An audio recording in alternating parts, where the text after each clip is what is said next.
Hey everybody, you're watching the Pulp video magazine brought to you by Grove Studios. This week we've got local entertainers including Joe Dillstrom, a new local artist who recorded his album right here at the studio.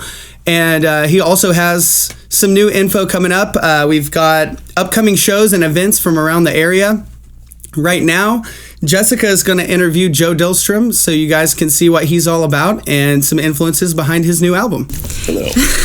How are you today? I'm doing good. How are you doing? I'm doing well. So, as we said earlier, Joe recently came out with his album. So I was just wondering, where did your influence come from?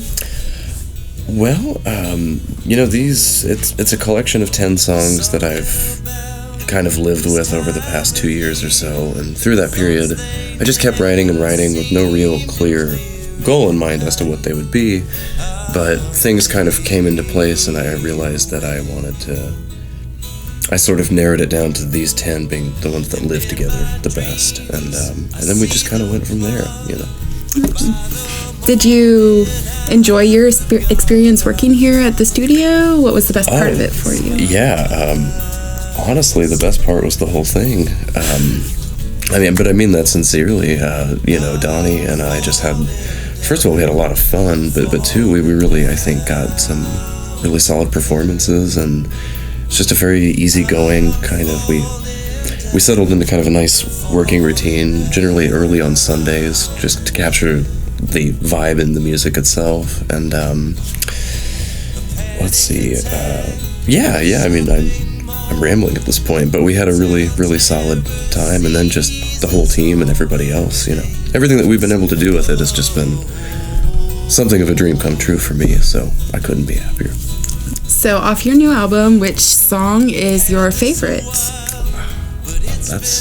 That's tough, because each one of them has been my favorite at a certain point in time, but I would say overall, maybe the most representative song for me is probably The Legend. I would say that's the one that I feel is the most, that or Falling Down, one of those two. So what age did you start writing your music at? Well, my dad's a guitar player, and he got tired of shooing me away from him at a certain point, and I picked it up when I was about 12, I guess, and then started just kind of learning.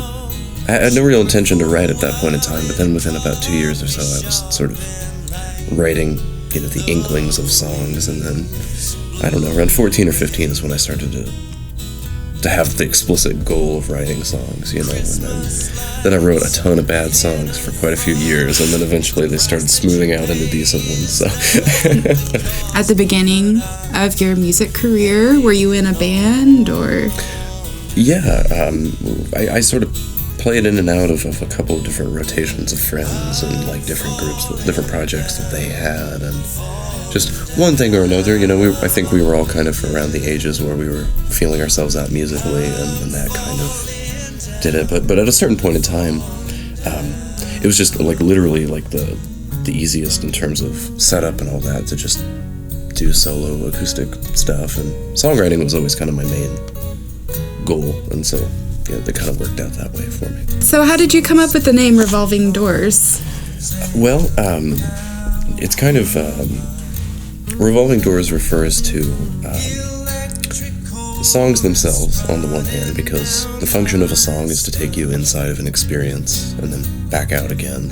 And these are mostly narrative songs that deal with people in various stages of transition in their lives, or they're sort of confronting some kind of personal or external wall that's being imposed on them, and in some respects most of them end up back where they started. And so the idea was that even though they're moving, things are changing, they're really kind of not getting too far, hence the title Revolving Doors. Cool. I do have a question that I don't know if you'll be able to answer, but so you have your degree in math, is that right? Yeah, I've got a master's degree in mathematics. Is your songwriting process formulaic? That's a really good question.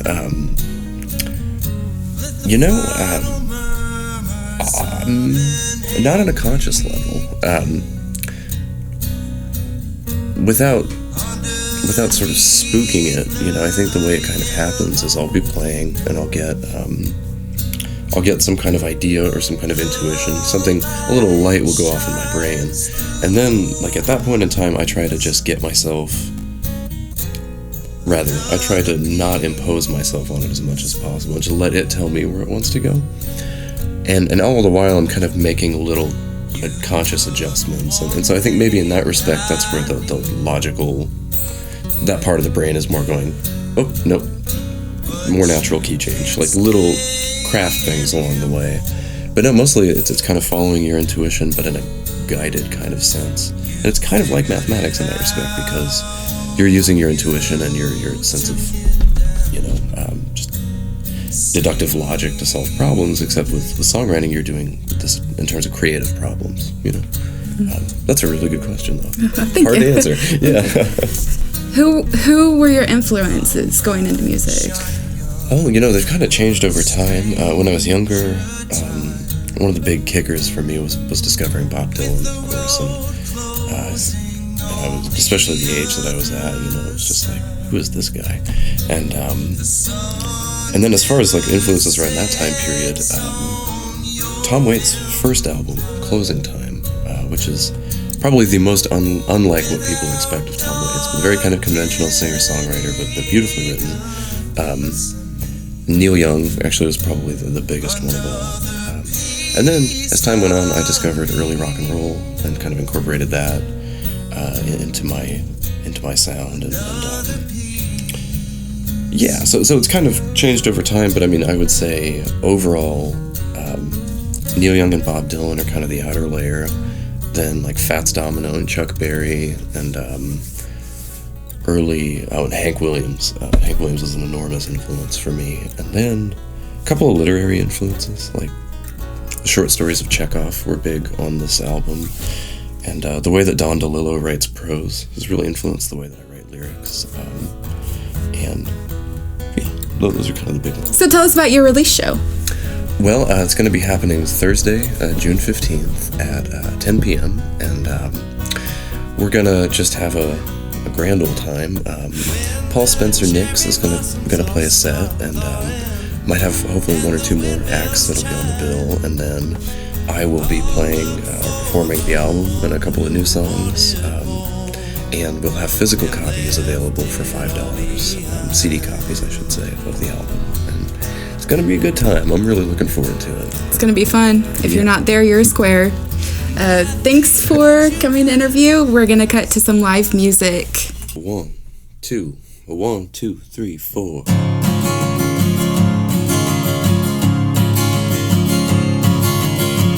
Went out and got my inner monologue copyright protected,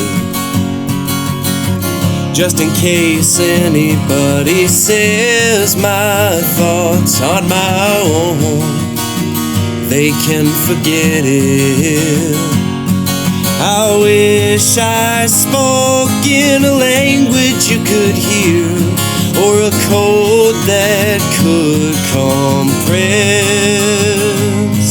the emptiness into something real. For yours was the one I knew the best.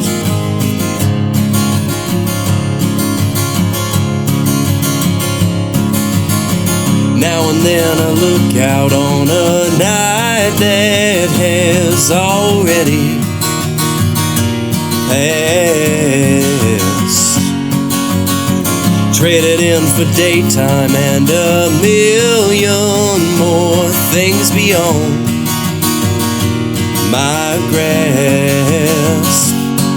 I wish I held on long enough to try to say that I came close. It's something that I haven't learned to hide. I feel like everybody knows.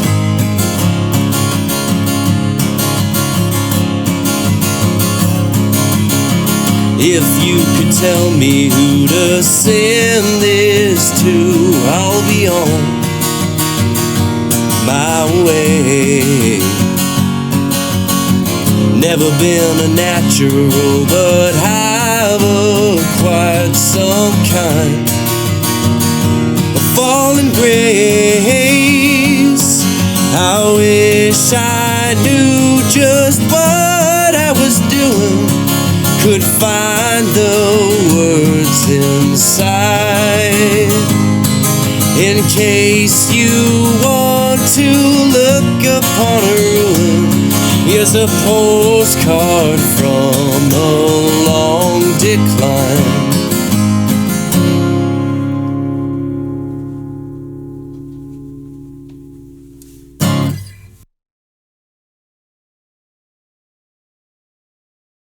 Hey everybody, I'm here with Joe Bridges. You may know him from JBE Entertainment. You may know him from a lot of things, actually. He does a lot of good stuff around the community. Welcome to the show. Thank you for having me. Yeah, I wanted to have you on here. Well, everybody knows me and Joe have done stuff over the years, but you just did something for an animal rescue that was kind of a big deal. Yeah, Rescue One. I met them about 3 years ago at Lindbergh's. They did an adoption thing there. I guess Eric put together something for them. Mm-hmm. Met him 3 years ago. Got to know him somewhat well and seen what they were doing for the community, and finding out that it's one of the only no-kill adoption agencies around here. So I figured I need to do something for them. And you know me, when I get bored, I kind of sit around and think of some ideas, and whether it be good for the community or whether it just be outlandish. But we went ahead and put something together for them. We had 3 performers at Classic Rock Coffee Saturday. The first one was this kid named Brandon. Picked him up at the open mic night at Big Mama's, actually. The very same night that I saw you there. Absolutely.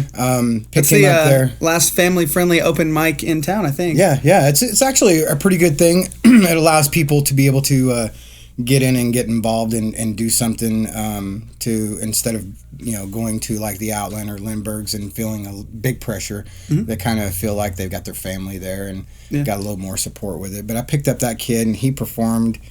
Did really well. The very last song, they did an Eagle song, and his dad got up and did the solo for it, which was Hotel California. That's cool. And they killed it. Then Jasmine Orchard, which love her, she got up and performed for probably a good 30, 45 minutes. Did she do her... I know she's been working on a couple projects. Did she do acoustic, or did she play was all acoustic? Yeah. She didn't do like the looper setup. No, she did all acoustic. She did some of her own originals, but majority of was, sad songs. So you guys raised a lot of money for animals and things like that. Here's the concept that I came up with what was raised. I told Classic Rock Coffee that whatever was left over after expenses and everything. Mm-hmm. It went from their hand to Rescue One's hand. I don't want any kind of a in between. I just wanted to go there, and I kept referring everybody. Don't give anything to me. Give what you can to Rescue One. Yeah. And even Midwest Mutts, they were great about it because we did a photo contest with dogs, and we had them. People post their pictures up of their dogs, and then what we did is whoever had the most votes, that dog got to take pictures with the Midwest Mutts. Do you have the photograph of the dog? Oh yeah, I don't have it with yeah. Okay, well here's the photograph of the dog. I'm sure we're going to put that in there somewhere. But yeah, it was adorable. Actually, the dog that won was actually a rescue dog from Rescue One. Oh, that's perfect. So it fit really well, and the Rescue One people sit out there in the heat, and a lot of people showed up. I want to venture to guess that we had roughly about 75 people show up. That's really good. It was very, very humbling. It was very cool to do, and I've got a love-hate with animals. I love them, but then yet whenever I have them, it's like, what do I do? And where I live at now, I can't have a pet, so it's kind of a way for me to go, oh, cute puppy, and then go home and be like, okay, I don't have to clean up chewed up toilet paper or anything. Well, hey, what kind of shows do you have coming up? I know you were telling me earlier that you've got some pretty big events that you're planning. Well, I don't know about big, but I've got my birthday banger, which I don't know what a banger is. It's a giant party. It's a giant party. I've got that. Where you go hard. Yeah, go hard, go out. July 15th at Front of House Lounge. I'm doing my birthday show, which I do a birthday show every year, and it kind of just lets me be able to cut loose and have a good time with everybody. Mm-hmm. We have Action Kick Johnny. Those guys are awesome. And Spencer Sirens. And those guys. Yeah, they're good guys. Yeah. I love Chops. And then we've got Sirens that's playing too. I was going to do another band, but I thought, you know what? Why not let these guys just have a comfortable switch out, long set, just have a good time. No pressure of trying to be, let's get done at this time and this time, We'll have a great sound guy at that time, so he's usually pretty flexible, with those kind of things. But that's July 15th. And then August 25th, I have the Fetish Masquerade Ball. You've been to a couple of those. I will say that it is it's rather interesting of what goes on. Definitely out there. It's a good time. It's definitely a good time. If you don't have a mask to wear, we have them at the door. Mm-hmm. There's people who make the last time there was a guy who was making leather masks. Like, you literally, he brought in these leather worked. Yeah. So well, we had there's something for everybody there. The last one we did, we had we had a Leatherworks person there that was selling flogs, whips, masks, you name it. And then we had an adult toy supplier there that I think she was kind of out of her element. I mean, she does little private parties for She women. wasn't quite prepared. I don't think she was quite prepared of the strangeness that walked through there. But we'll probably find a couple more people like that to vendor in there. But this year, instead of doing the whole 3 venues, we're just going to do the lower floor. It's easier to control. Yeah.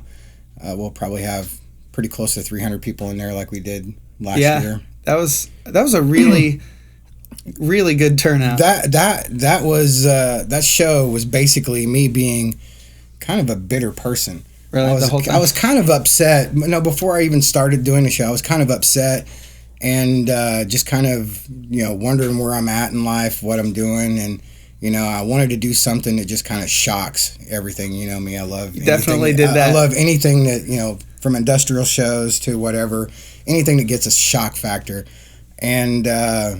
I talked to Jimmy about it, and he's like, you know what, let's do it, So we went ahead and did it, and I want to say that it was probably, it looked more organized than what it was, but it went over really well. I mean, we got a good response from it, and it kind of makes me go, okay, well, let's do this annually now. Yeah. We'll do it every year, and yeah. And what date is that one?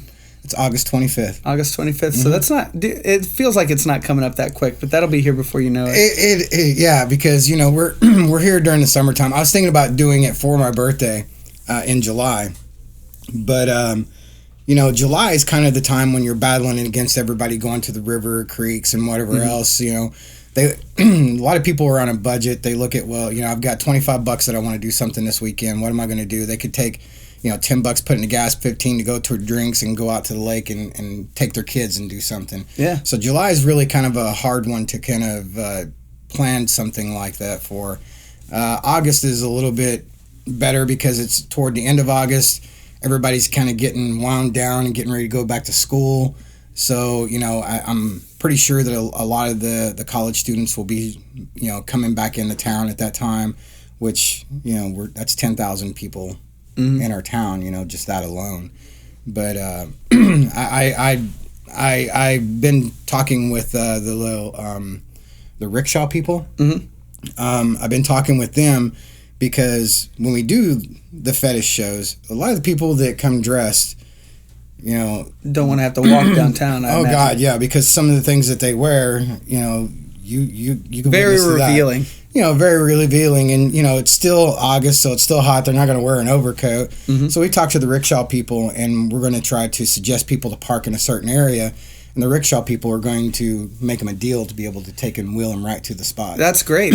That's actually a great idea to get the rickshaw people involved into shuttling. Well, yeah, and I've been talking with a lot of places. Usually, whenever I go quiet on social media is whenever I'm sitting back and I'm about ready to do something. You usually go crazy. quiet, and then 2 or 3 months later, I see, look what I've been cooking up, and I'll get a text message, and there's some big new show or something going on. I've got something that's in the works. It's kind of like a battle of the bands too. Mm-hmm. It's a creative type of battle of the bands. It's more of where most of the battle of the bands you have like a little voting poll, a group of people that vote for it, and it never fails.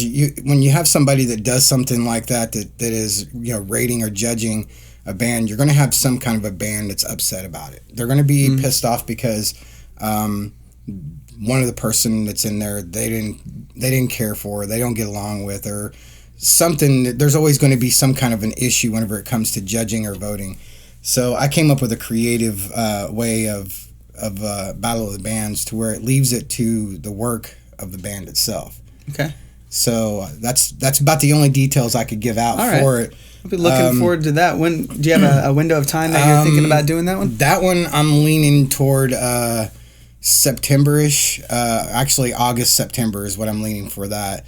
I'm waiting for a confirmation back for the place to do it, because to do something like this. So this is like a back to school battle of the bands kind of a thing. It's actually a back to school all out thing, because it will be a car show, bike show. It'll be a full out everything. So it's kind of one of those things to where whenever I first did the Carnival of Ink, I kind of like bit off more than I could chew. It's a big show. This is going to be one of those things to where I'm biting off more than I can chew. But good. I me. I thrive. Yeah. I thrive on chaos and try to make it all about order. That's true. So, well, whenever you drink 4 pots of coffee a day, it's easy. To be accustomed to chaos. I've limited myself down on my coffee. Believe it or not, I've got a big 20-pound bag of Death Wish coffee at home. So. That is a Death Wish. Yeah, usually about 2 cups of that. I feel my hair growing, and I can see sounds and stuff. So I kind of do that and then start my day off. Most of the time I walk around with one of the cold coffees. But I do love my coffee. Yeah. Hashtag coffee whore. Hashtag coffee. All right, Joe, thanks for coming on the show, man. I appreciate you coming on. What were the dates for those shows again? July 15th is the Birthday Banger at Front of House Lounge. And the Fetish Masquerade Ball is August 25th at Front of House and the Outland Bar, both conjoined. Awesome. Well, be looking out for those shows. Joe's got a lot of stuff going on all the time. You can catch him on Facebook, stirring up the muck and having a great time on any given day. Thanks for coming to the show, and I'll have to have you on another week. Anytime, brother. I love you, man. Love you too.